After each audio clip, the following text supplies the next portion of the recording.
आलिसपुरा sector में एक पाकिस्तानी ने सरहद अबूर करके हिंदुस्तान के हुदूद में दाखिल होने की कोशिश की। बीएसएफ ने इंटरनेशनल बॉर्डर पर उस पाकिस्तानी दरअंदाज को गिरफ्तार कर लिया। मुख्तलिफ एजेंसियां पकड़े गए पाकिस्तानी शख्स से पूछताछ कर रही हैं।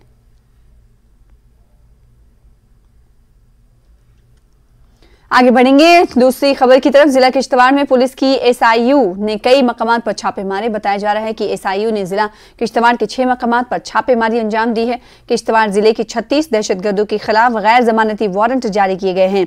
एनआईए अदालत ने इन दहशतगर्दों के नाम पर ये गैर जमानती वारंट जारी किए हैं।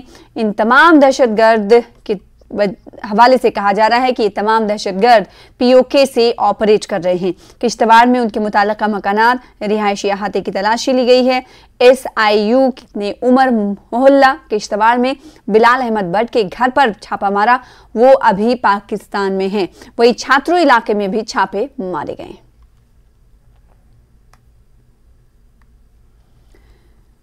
आईआईटी गुवाहाटी में नायब सदर जमहूरिया जगदीप धनखड़ ने 370 पर बयान दिया। नायब सदर ने कहा, सदर जमहूरिया ने कहा कि दफा 370 हमारे आईन में एक आर्जी शिक थी। इन्होंने सवाल किया कि जम्मू कश्मीर के लोगों को इंसाफ फराहम करने में 7 दहाइयां आखिर क्यों लग गई। इन्होंने कहा कि इन्हें नहीं लगता कि कोई भी आर्जी चीज इतनी देर तक चलनी चाहिए। 2014, after a long gap of 3 decades, the country had one party majority. That was re-emphasized in 2019, and that is why we could get rid of an Article 370 of the Constitution and thereby changing lives of the people of Jammu and Kashmir. They have access to it.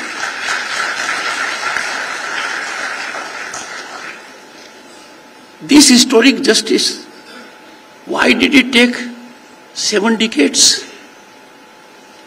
Article 370 is labelled in the Constitution as a temporary article. I don't think a temporary thing should last that long. Rajouri के थाना मंडी इलाके में बीती शाम पेश आए एक सड़क हादसे में 4 मुसाफिरों की मौत हो गई और दीगर 8 शदीद तौर पर जख्मी हुए हैं। मुसाफिरों को लेकर जाने वाली इको गाड़ी थानमनाडी और भिंगाई रोड पर गहरी खाई में गिर गई। गाड़ी में 12 मुसाफिर सवार थे, जबकि जब ये हादसा पेश आया उनमें से 3 की मौके पर ही मौत हो गई, जबकि एक ने सब डिस्ट्रिक्ट अस्पताल थानमनाडी में जख्मों की ताब ना लाते हुए चल बसे। जख्मियों का जीएमसी राजौरी में इलाज किया जा रहा है। मरने वालों की शनाख्त 55 साला शमीम अख्तर, 35 साला रुबीना कौसर, 38 साला जरीना बेगम, 38 साला मोहम्मद यूनुस के बतौर हुई है। सभी का ताल्लुक भिंगाई से था। डीसी राजौरी विकास कुंतल ने जीएमसी राजौरी का दौरा किया और जख्मियों से और बेहतर इलाज का उन्हें यकीन दिलाया गया।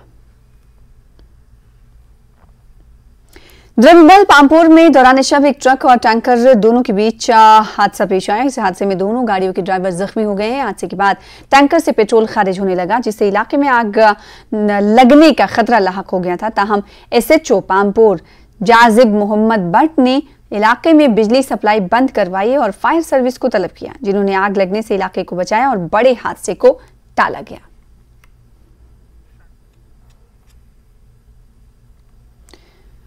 किदगाम शोपिया में एक माजूर शख्स डैम में डूब गया। उसके बाद अगरचा उसे अस्पताल ले जाया गया, ताहम उसने दम तोड़ दिया।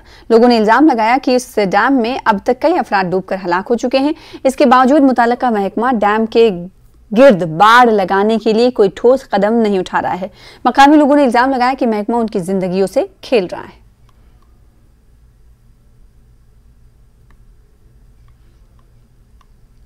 जम्मू शहर समेत जम्मू डिवीजन के